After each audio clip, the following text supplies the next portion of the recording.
Pessoal, aqui é o João do Alguma Coisa Eu Sei, tudo beleza? Pessoal, dando sequência aí nesses vídeos que eu tenho postado aqui no canal a respeito das religiões, né, comparadas com o Evangelho, hoje é a vez de eu comparar a religião da Congregação Cristã do Brasil com o Evangelho, tá? E, como todos os outros vídeos que eu coloquei, você vai ter, sim, alguns pontos fortes nessa religião, mas vai ver que não resiste ao Evangelho, assim como todas as outras. Por quê? Primeiro de tudo, pessoal, entenda, religião significa religar a Deus, reconectar com Deus, tá? Só que quem faz isso, né, nos moldes da religião, é o homem, né? Então, esse reconectar, né, com Deus é o homem quem faz na religião. Só que nos evangelhos é o oposto, é Deus que reconecta com o homem, e não o contrário, tá? É Deus quem salva, a salvação por graça. Entenda isso, não há mérito na sua salvação. E a congregação, ela é mais uma dessas religiões que tentam seguir à risca a Bíblia, né? E impõem, às vezes até involuntariamente, cargos pesados, né? Nos ombros dos seus seguidores. Por quê? Porque ficam focando no Velho Testamento. Não entenderam, não compreenderam o Evangelho, não compreenderam a mensagem da graça de Jesus.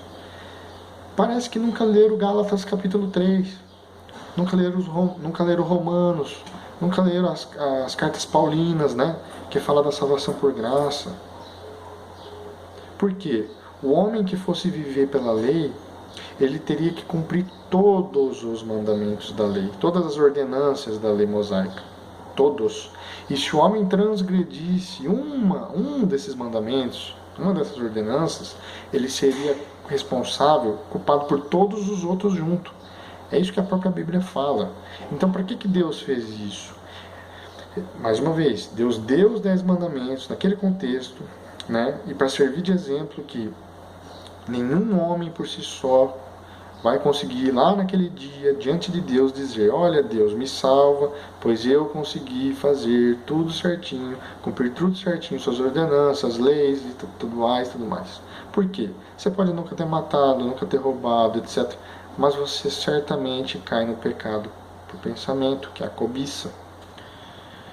Como Jesus dizia, bastava ter raiva do seu próximo para você ser considerado como um homicida, né? Bastava cobiçar a mulher alheia para você ser tido como um adúltero.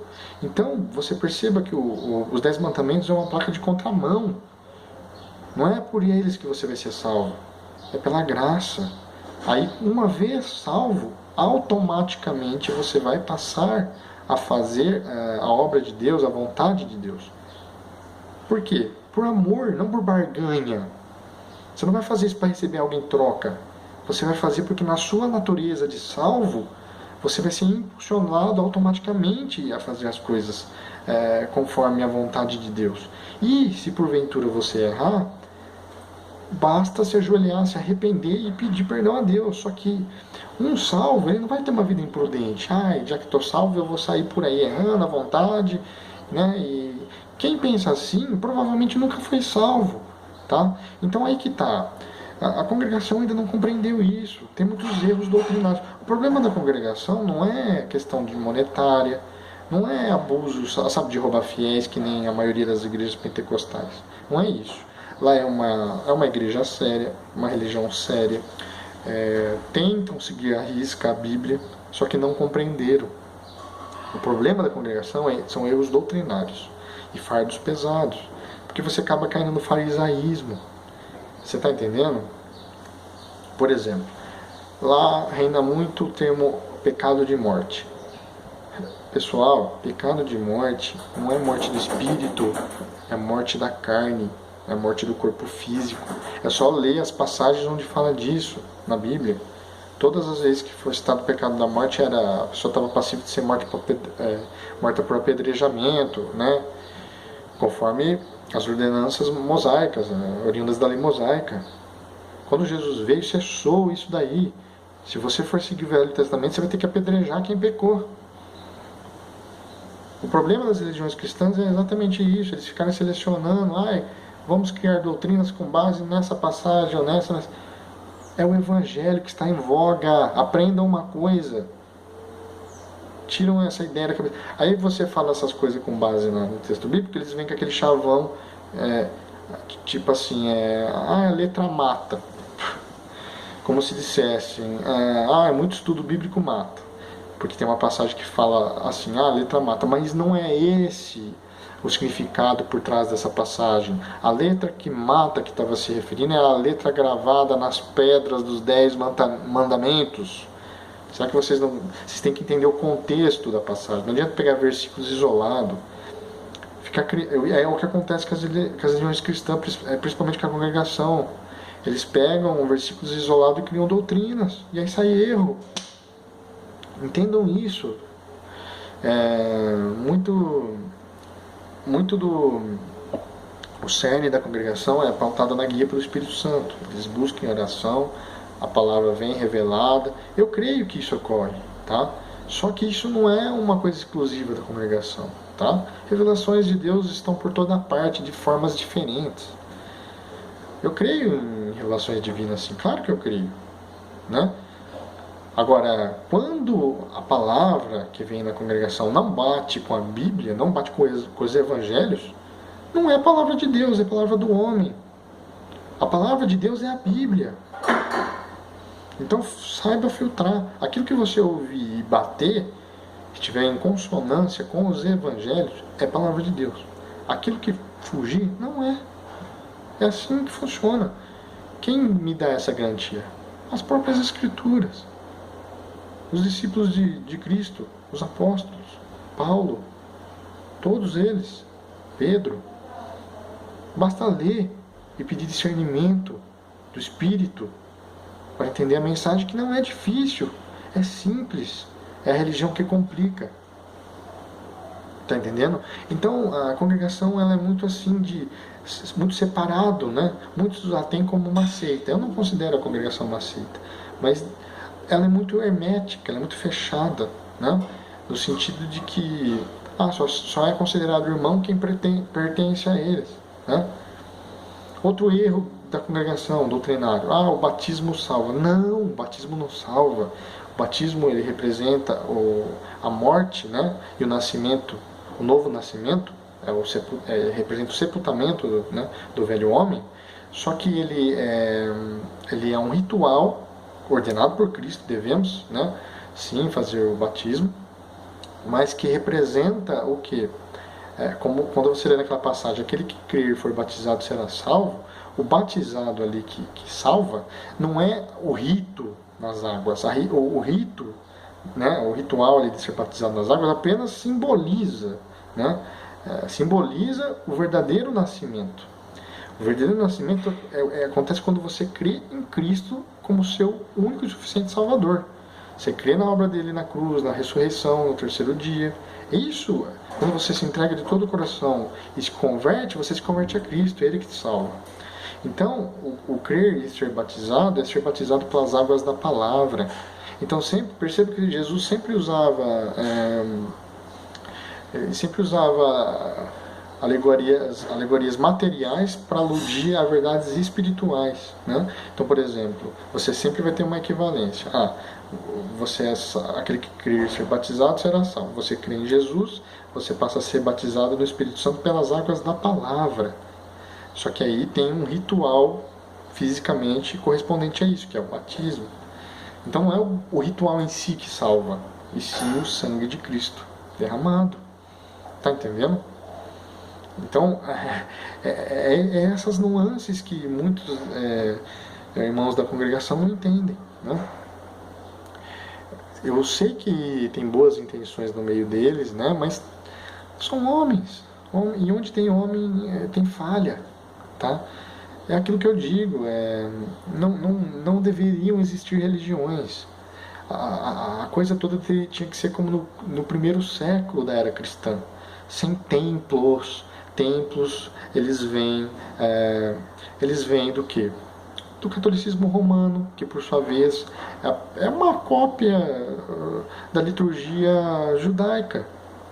e sincretizada com o paganismo greco-romano. É isso, cara. Quando Jesus veio, quando ele fez a obra na cruz, ressuscitou no terceiro dia, o templo passou a ser nós.